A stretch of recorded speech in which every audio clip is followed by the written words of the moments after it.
এই বিশ্বের সকল পদার্থই অতি ক্ষুদ্র অবিভাজ্য কণা দ্বারা গঠিত, আর সেটি হলো পরমাণু। আজকের ভিডিওতে আমরা আলোচনা করব পরমাণু মডেল ও নিউক্লিয়ার পদার্থবিজ্ঞান অধ্যায়ের একটি আলোচিত বিষয়, পরমাণু গঠনের ক্রমবিকাশ।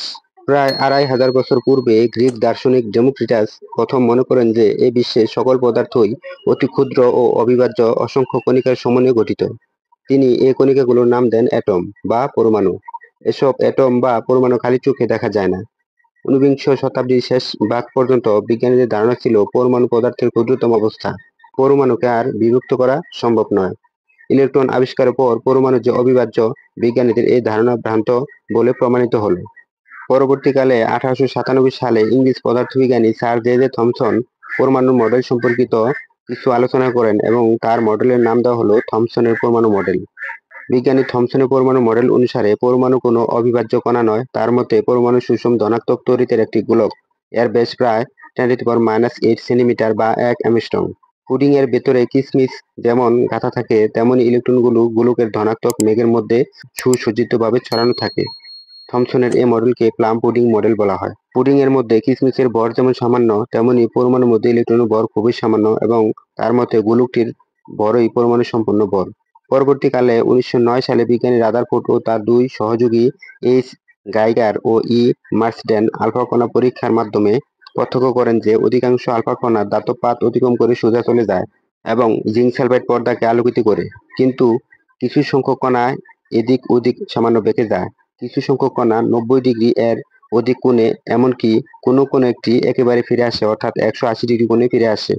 এ পরীক্ষা হতে বিজ্ঞানী লর্ড আর্নেস্ট রাদারফোর্ড 1911 সালে সর্বপ্রথম প্রস্তাব করেন যে পরমাণুর অভ্যন্তরে এমন কিছু রয়েছে যার সান্নিধ্যে ভারী আলফা কণাও বিকর্ষণ ঘটে এবং ফিরে আসতে বাধ্য হয়।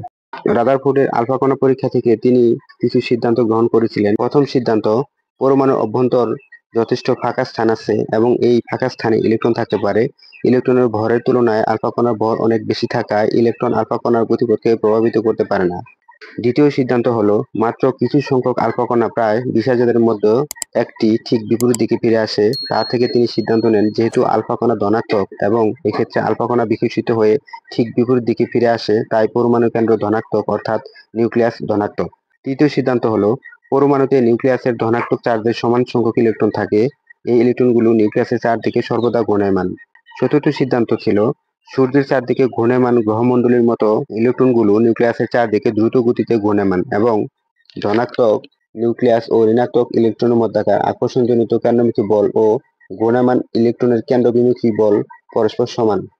বিজ্ঞানী থমসনের পরমাণু মডেল অপেক্ষা রাদারফোর্ডের নিউক্লিয় পরমাণু মডেল অধিকতর যুক্তিসঙ্গত হলেও এর কিছু ত্রুটি বা সীমাবদ্ধতা দেখা যায়। বিজ্ঞানী রাদারফোর্ড মডেলের সীমাবদ্ধতাগুলো হলো: 1 নম্বর সীমাবদ্ধতা, সূর্য ও গ্রহগুলোর মধ্যে আকর্ষণ বল হলো মহাকর্ষ বল, কিন্তু নিউক্লিয়াস ও ইলেকট্রনের মধ্যকার কেন্দ্রমুখী বল হলো স্থির তড়িৎ আকর্ষণ বল। এ উভয় বলের প্রকৃতি ভিন্ন বলে এদের মধ্যে তুলনা করা ঠিক হয়নি। 2 নম্বর সীমাবদ্ধতা হলো, ম্যাক্সওয়েলের তড়িৎচুম্বকীয় তত্ত্ব অনুসারে ঘূর্ণায়মান তড়িৎ চার্জযুক্ত ইলেকট্রনের পক্ষে অবিচ্ছিন্নভাবে শক্তি বিকিরণ করা স্বাভাবিক। কাজেই ইলেকট্রনের কক্ষপথের ব্যাসার্ধ ক্রমশ সর্পিল আকারে হ্রাস পেতে থাকবে এবং পরিশেষে তা নিউক্লিয়াসে পতিত হবে, ফলে রাদারফোর্ডের পরমাণু মডেল অর্থহীন হয়ে পড়ে। 3 নম্বর সীমাবদ্ধতাটি হলো, প্রত্যেক পরমাণুর নিজস্ব বর্ণালী আছে। এরূপ বর্ণালীতে একাধিক সূক্ষ্মরেখা থাকে। পরমাণুর ইলেকট্রনের শক্তি বিকিরণ অবিচ্ছিন্নভাবে ঘটলে পরমাণু বর্ণালী রেখাসমূহ অবিচ্ছিন্ন হবে এবং প্রশস্ত ব্যান্ডের নির্দিষ্ট হবে, কিন্তু বাস্তবে দেখা যায় এই রেখাগুলো বিচ্ছিন্ন ও বেশ উজ্জ্বল। 4 নম্বর সীমাবদ্ধতাটি হলো, ইলেকট্রনগুলোর কক্ষপথের আয়তন ও আকৃতি সম্পর্কে এ মডেলে কিছু বলা হয়নি।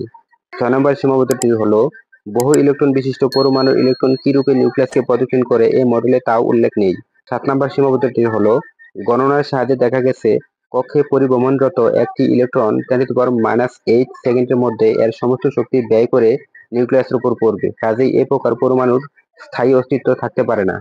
রাদারফোর্ডের পরমাণু মডেলের উল্লেখিত অসুবিধা দূরীকরণে 1913 সালে ডেনিশ পদার্থবিজ্ঞানী নিলস বোর পরমাণু মডেলের একটি নতুন চিত্র উপস্থাপন করেন। এটির নাম দেওয়া হয় বোর পরমাণু মডেল বা হাইড্রোজেন পরমাণু মডেল। বোর পরমাণু মডেলের 3টি স্বীকার্য রয়েছে। এর মধ্যে প্রথম স্বীকার্যটি হচ্ছে শক্তিস্তর সম্পর্কিত স্বীকার্য। পরমাণু নিউক্লিয়াসকে কেন্দ্র করে ইলেকট্রনগুলো বিভিন্ন কক্ষপথে আবর্তন করে। এই আবর্তনকালে ইলেকট্রনগুলো কোনরূপ শক্তি বিকিরণ করে না এবং কোনরূপ শক্তি শোষণও করে না। এসব কক্ষপথের আবর্তনের সময় ইলেকট্রনগুলোর নির্দিষ্ট পরিমাণ শক্তি থাকে এবং এই শক্তি বিভিন্ন কক্ষপথের জন্য বিভিন্ন। নিউক্লিয়াসের নিকটের কক্ষপথের ইলেকট্রন অপেক্ষা দূরের কক্ষপথের ইলেকট্রনের শক্তি বেশি থাকে। দ্বিতীয় স্বীকার্যটি হল ইলেকট্রন-কৌণিক ভরবেগ সম্পর্কিত স্বীকার্য। একটি নির্দিষ্ট কক্ষপথে ঘূর্ণায়মান ইলেকট্রনের মোট কৌণিক ভরবেগ নির্দিষ্ট, যা h/2π এর পূর্ণসংখ্যার গুণিতক হবে। এখানে h হল প্লাঙ্কের ধ্রুবক, যার মান 6.63 গুণন 10⁻³ জুল সেকেন্ড। এই স্বীকার্য অনুযায়ী কৌণিক ভরবেগ L সমান n/h/2π। এখানে n একটি পূর্ণ সংখ্যা, এর মান হচ্ছে 1, 2, 3, 4 ইত্যাদি। কৌণিক ভরবেগ L কে আমরা লিখতে পারি I ওমেগা সমান n/h/2π। এক্ষেত্রে I হচ্ছে জড়তার ভ্রামক। জড়তার ভ্রামককে আমরা লিখতে পারি mr² ইন্টু ওমেগা হচ্ছে কৌণিক বেগ। কৌণিক বেগকে আমরা লিখতে পারি রৈখিক বেগ বাই ব্যাসার্ধ, অর্থাৎ v/r সমান nh/2π। এটাকে ক্যালকুলেশন করলে পাওয়া যাবে mvr সমান nh/2π। এক্ষেত্রে mvr হচ্ছে কৌণিক ভরবেগ সমান আমরা লিখতে পারলাম nh/2π। এক্ষেত্রে n এর মান যদি 1 ধরা হয়, তাহলে প্রথম কক্ষপথে ঘূর্ণায়মান কোন ইলেকট্রনের কৌণিক ভরবেগ বের হবে।